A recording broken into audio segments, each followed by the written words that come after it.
চেয়ারম্যানই যেন মৃত্যুর সন্নিকটে নিয়ে যাচ্ছে সাবেক সেনা সদস্যকে। বলছিলাম মহেশখালী উপজেলার দলগাটার ভারপ্রাপ্ত চেয়ারম্যানের কথা। 14 মে বুধবার বিকাল 5 ঘটিকার সময় দলগাটার বাচ্চু চেয়ারম্যান বাহিনীর হাতে নির্মমভাবে হামলার শিকার হন ভারপ্রাপ্ত চেয়ারম্যান আতাহাল ইকবাল দাদুল।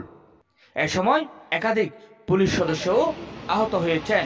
সেখান থেকে তাদের উদ্ধার করে হাসপাতালে চিকিৎসার জন্য নিয়ে যাওয়া হয়েছে। মহেশখালী উপজেলার ধলঘটায় বুড়িরপাড়া এলাকায় এমন ন্যাক্কারজনক ঘটনাটি ঘটেছে। হামলার শিকার হওয়া সাবেক সেনা সদস্য দলঘাটার ইউপি চেয়ারম্যান দাদুল চুতুরিয়া বাজার থেকে আসার প্রাক্কালে বাচ্চু বাহিনী কর্তৃক আর গাড়ি ব্যারিকেড দিয়ে তাকে নামিয়ে হত্যার উদ্দেশ্যে এ হামলা চালানো হয়েছে বলে প্রত্যক্ষদর্শীদের বাচ্চা। পুলিশ না থাকলে সেখানে তিনি তাদের হামলায় নিহত হতো বলে জানিয়েছেন। এদিকে তার উপর হামলার ঘটনা তাৎক্ষণিক সোশ্যাল মিডিয়া ফেসবুকে ভাইরাল হয়। খবর পেয়ে মহেশখালী থানার অফিসার ইনচার্জ মোহাম্মদ কাইসার হামিদ একাধিক টিম নিয়ে ঘটনাস্থলে পৌঁছান। সেখানে গিয়ে সারসী অভিযান পরিচালনা করেন। তবে ঘটনার পরপরই পুলিশ শূন্য হওয়ায় সেখানে কাউকে গ্রেপ্তার করতে পারেনি। তিনি জানান, অপরাধীদের ধরতে এই অভিযান অব্যাহত থাকবে। সচেতন মহলের বাদশা আওয়ামী লীগ সরকার পতনের পরেও তারা এখনো সক্রিয় রয়েছেন। এর পূর্বেও তার উপর হামলার ঘটনা ঘটান তারা। এলাকায় এলাকায় তাণ্ডব চালিয়ে চুরি ডাকাতি সহ কোনাকুনি ঘটনা ঘটিয়ে যাচ্ছেন। তাদেরকে দ্রুত আইনের আওতায় আনতে সংশ্লিষ্ট প্রশাসনের হস্তক্ষেপ কামনা করেন সচেতন মহল। প্রত্যক্ষদর্শীদের বাচ্চা 5 আগস্টের পর ওই বাচ্চু বাহিনী কোস্টগার্ডের উপর হামলা করায় তাকে গ্রেপ্তার করা হয়েছিল একাধিক অস্ত্র সহ। কিন্তু আইনে তেমন বাধা না থাকায় কয়েক মাস জেলে থাকার পর তিনি আবারও জামিনে বেরিয়ে এসে এমন অপকর্মে জড়িয়ে পড়েন। সচেতন মহল আরো দাবি জানান, জেল হাজতে গেলেই আওয়ামী লীগ নেতারা কম সময়ে বের হতে পারায় তারা আবারও পূর্বের ন্যায় ফিরে যান। এলাকায় এলাকায় তাণ্ডব চালিয়ে চুরি ডাকাতি সহ খুনখারাপি করতে তারা আরো উৎসাহ উদ্দীপনা জুগিয়ে তোলেন। বাচ্চু বাহিনী আর সরকার হিসাবে ভারপ্রাপ্ত চেয়ারম্যান দিয়ে ইয়ানার অপরাধ আইকালা ভারপ্রাপ্ত চেয়ারম্যান এর আগুর ভাই মারি এক করে মারি ফেলে মারি হুমকি দিয়ে বলতে আইসি যে ড্রাইভার কালামাছারা তুন দরকার যায় গেই চুতুরিয়া একান মেলা দাওয়াত পরে মতবাই পুলিশ ফাঁড়ির পুলিশ আসছিল 6 জন।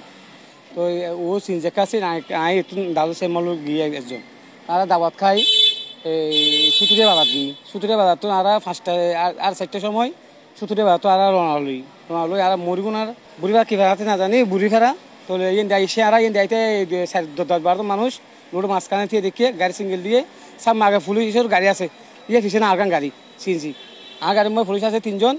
ওই পুলিশের অফিসারের গাড়ির মধ্যে দাদু চেয়ারম্যান তো সামনে গাড়ি দিয়ে রেটেনও হতে অফিসারের হতে হয়তো গাড়ি সাইড করো তো হয়তো তো সামনে মাঝখানে গিয়ে হয়তো না স্যার এমনি কথা বলুন এই সমস্ত হত হই এটা মাধ্য আসারা মানুষ 20-40 জন মানুষ আইয়ে চেয়ারম্যানের মাধ্যের বুঝছি। জনগণের কাছে হইতে আর স্বামীর কোনো অপরাধ নাই। আর স্বামী সরকারিভাবে পাইয়ে চেয়ারম্যানই ভারপ্রাপ্ত চেয়ারম্যান হিসেবে দায়িত্ব পালন করে। তারপর তারা অনেকবার ষড়যন্ত্র করছে। আমরা তো যারা অন্যায়ভাবে ষড়যন্ত্র করে তারা বিচার চাই।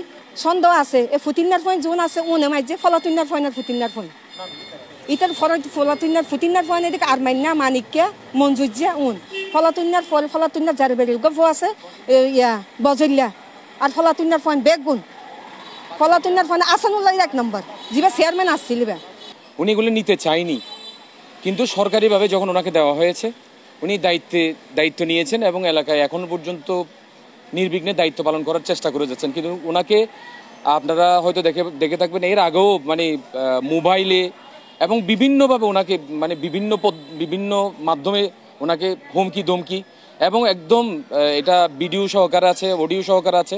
আরও আগেও একবার সংবাদ সম্মেলন করেছিলেন উনি। ও চেয়ারম্যান দলগাড়ার আওয়ামী লীগের মহেশখালী আওয়ামী লীগের সাংগঠনিক সম্পাদক যে ও চেয়ারম্যান আসিল তো তার সরকার বাপা তো চেয়ারম্যান দনে ও আরো দীক্ষিপ্ত হনা হারণে ভাই হনা হারণ এতারা 14-15 জন আসিল। এতারা ওই একটা পুলিশ আসছিল পুলিশের মাঝে ঘটনা ইতারা ঘটনা হাতি ময়ূরগুনা দলকাটা পুলিশ দলকাটা গেল দে আর ইনত গেল তো এবার সময় ফোন আয়া দেয় যাবি মানুষ এখন রক্তাক্ত অবস্থা।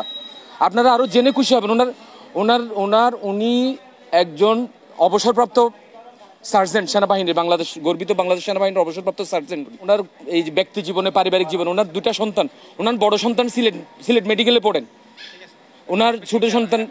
আমি চাচ্ছি যে সোসাইটিতে এখনো যারা ফেসিবাদ কায়েম করার চেষ্টা করতেছে তাদের দ্রুত গ্রেপ্তারের মাধ্যমে তাদের বিচারিক প্রক্রিয়ায় আনা হোক, এবং তারা যেন এমনভাবে দৃষ্টান্তমূলক শাস্তি চায় যেন ভবিষ্যতে সরকারিভাবে দায়িত্বপ্রাপ্ত যারা আছে তারা যেন কাজে নির্বিঘ্নে যেন কাজ করতে পারে। প্রতিবেদক এম কা হামিদ, কোস্টাল 24।